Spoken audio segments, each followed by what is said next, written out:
사랑이 많으신 하나님 아버지, 은혜를 감사합니다. 하나님의 공의 속에 우리를 품어주시기 위하여 오늘도 우리를 부르셨사오니 주의 말씀 앞에 온전히 서게 하시고 주님 향하여 기도로 나아가게 하옵소서. 예수님 이름으로 기도드립니다. 아멘. 찬송가 66장 하나님께 찬양드립니다. 다 감사드리세 온 마음을 주께 바쳐 그 섭리 놀라워 온 세상 기뻐하네.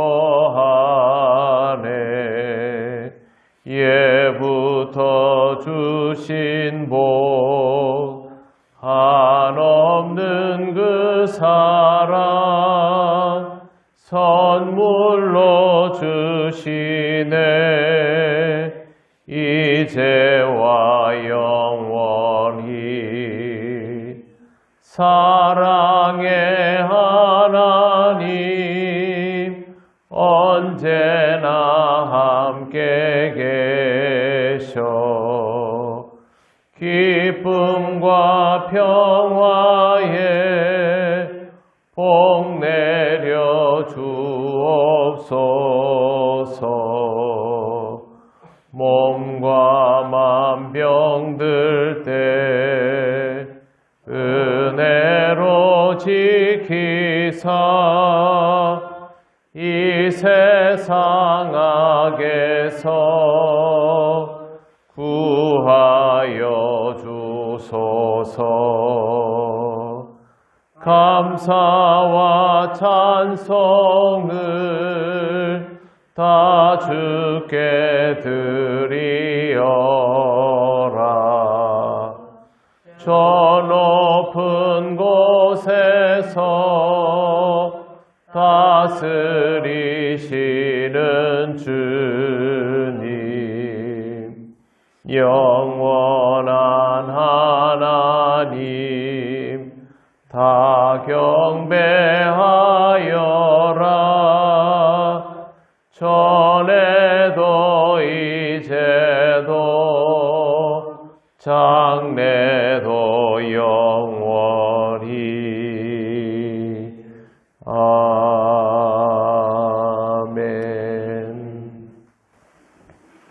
하나님 말씀 로마서 3장 1절에서 5절입니다. 한 절씩 교독하겠습니다. 그런즉 유대인의 나음이 무엇이며 할례의 유익이 무엇이냐? 범사의 하나님이 우선은 그에게 하나님의 말씀을 받았습니다. 어떤 자들이 믿지 아니하였으면 어찌하리요? 그 믿지 아니함이 하나님의 미쁘심을 패하겠느냐? 그를 주옵소서. 사람과 이르되 오직 하나님은 참되 살아계시라. 이러니까 주께서 주의 역사함을 거두시고 판단하시기에 이르려 하신다. 같이 읽겠습니다. 그러나 우리 불의가 하나님의 의를 드러나게 하면 무슨 말하리요? 내가 사람의 말하는 대로 말하노니 진노를 내리시는 하나님이 불의하시냐? 아멘. 이제 바울이 가상의 대상에 질문을 합니다. 그렇다면 도대체 유대인의 나음이 무엇이냐? 유대인이 택함을 받았다라고 하는데 실제로 유대인들은 택함을 받았기 때문에 부담을 더 지게 되었지, 그럼 유대인이라는 장점이 어디에 있느냐, 이런 질문을 하고 있는 것입니다. 할례를 받은 것도 마찬가지이죠. 할례가 구원받은 자의 표식임은 맞기는 한데 나중에 이것이 구원의 조건인 것처럼 바뀌어지면서 이것 때문에 유대인들이 또 질책을 받으니, 그렇다면 유대인의 나음은 어디에 있느냐라는 것이죠. 먼저 선택받은 것의 유익이란 무엇일까? 2절 범사에 많으니 우선 그들이 하나님의 말씀을 받았습니다. 바울은 이렇게 말합니다.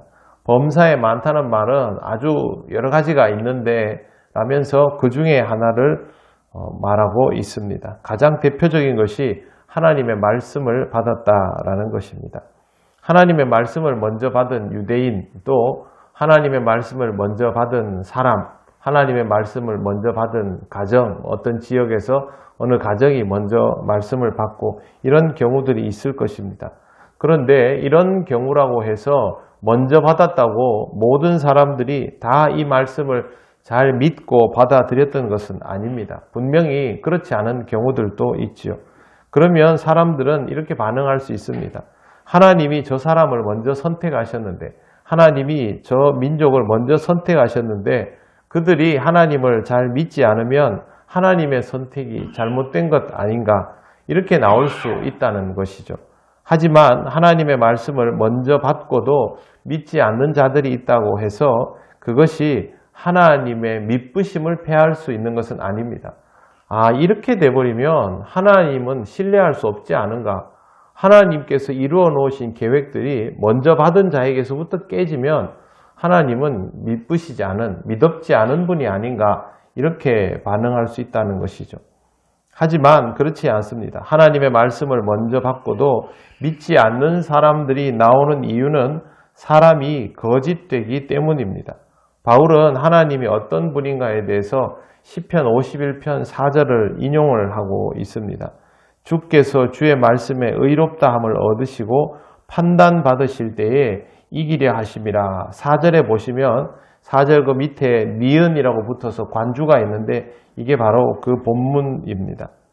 과거에 이 구절은 이렇게 번역이 됐습니다. 주께서 말씀하실 때에 의로우시다 하시고 판단하실 때에는 순진하시다 하리이다. 이 구절에 배경이 있습니다. 다윗이 우리아의 아내 밧세바와 간음을 하고 난 후에 나단 선지자를 통해서 하나님의 책망을 듣고 하나님께 통회 자복을 했던 그 고백인데요. 그가 밧세바를 범함으로 하나님 앞에 죄를 지었는데 그 죄가 하나님의 의로우심과 순전하심에 손상을 입힐 수 없다라는 거죠. 왜 그러냐 하면 하나님이 오히려 그 잘못에 대해서 공명정대하게 심판을 내려버리시는 분이라서 그렇습니다. 유대인들이 택함을 받았습니다. 다윗 같은 인물이 먼저 택함을 받았습니다. 그런데 온전하지 못하여서 잘못을 저질렀습니다. 하나님이 이걸 덮어주신다면 오히려 하나님은 공의에 문제가 있는 분이시죠.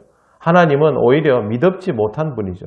다윗이 엄청난 잘못을 저질렀지만 그런데 내가 다윗을 선택했으니 이 선택이 문제가 생기지 않게 하려면 다윗을 내가 좀 덮어줘야 이 일이 그냥 진행될 것이다. 보통 인간은 그렇게 생각하죠. 근데 그렇게 하면 하나님의 공의는 깨지는데 하나님은 그렇게 하는 분이 아니라는 거죠.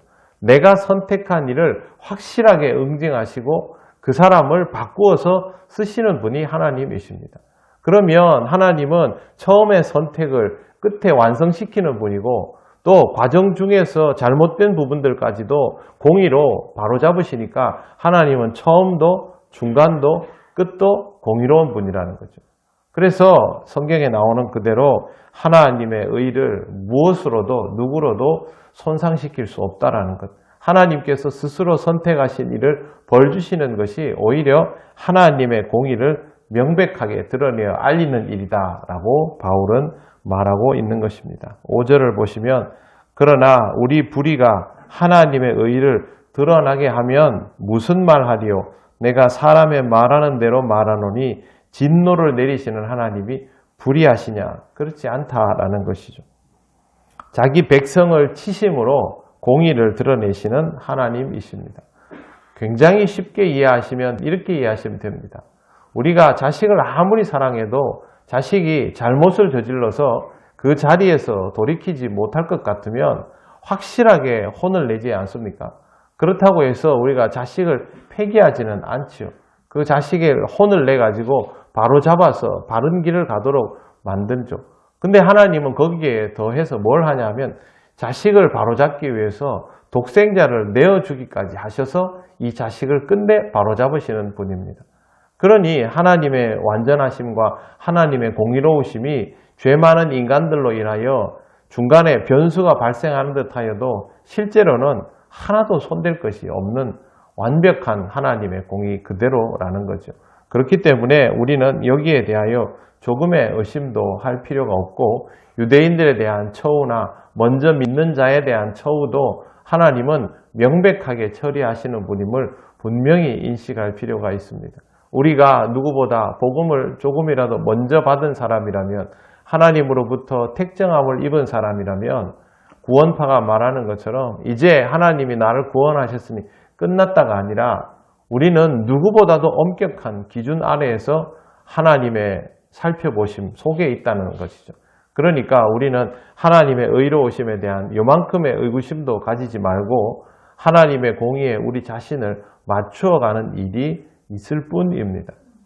저도 여러분에게 매일 말씀을 전할 때마다 이런 것보다 좀 편안하고 좀 듣기에 좀 부담이 덜 되는 걸 하면 좋겠지만, 이미 우리가 로마서를 읽기 시작하기 때문에 로마서는 바울이 로마 교회에 편지를 할 때 사실상 무엇이 옳은지, 우리가 무엇을 받아들여야 되는지를 설명하는 부분이 너무 많습니다.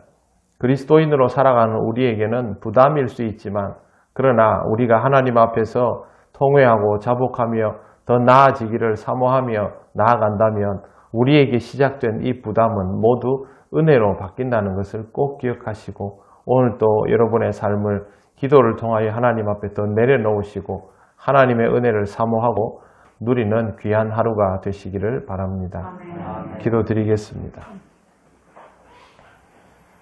하나님 은혜를 감사합니다. 하나님의 공의로우심을 원하여서 그것을 기뻐하며 믿는 자의 삶을 살아가지만 우리가 부족하여서 하나님께서 보시기에 흡족하지 못한 때가 너무 많음을 알고 있습니다.